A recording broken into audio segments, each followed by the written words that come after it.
Welcome to the Tech Egg. Don't get scrambled. Enjoy the video. In this video, I will show how to make medium hairstyle. First, assess your hair's natural texture, whether it's fine, thick, straight, or wavy. This understanding is crucial for choosing the right products and techniques. Next, gather your essential tools like a good brush and a quality blow dryer. Finally, prepare your hair with a suitable heat protectant before applying any heat. Having the right tools makes all the difference for medium-length hair. A good blow dryer with multiple heat and speed settings is your best friend for quick drying and shaping. Pair it with a round brush to create beautiful volume and soft bends, or a paddle brush for a sleek, straight finish. Don't forget a heat protectant to shield your strands from damage.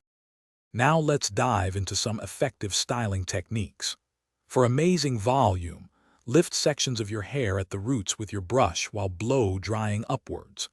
To create beautiful, soft waves, wrap sections around a curling iron with a 1 1/4 inch barrel, holding for a few seconds. Finish by gently running your fingers through for a natural look. Maintaining your gorgeous medium hairstyle is key to looking great all week. Use a good dry shampoo to refresh your roots and absorb excess oil, extending the time between washes. Sleeping on a silk pillowcase can also help prevent frizz and breakage, keeping your style smoother for longer. And remember, staying hydrated is important for healthy hair, so check the description for a link to the Owala water bottle and other great deals. Thanks for watching. Consider subscribing if I helped unscramble your problems.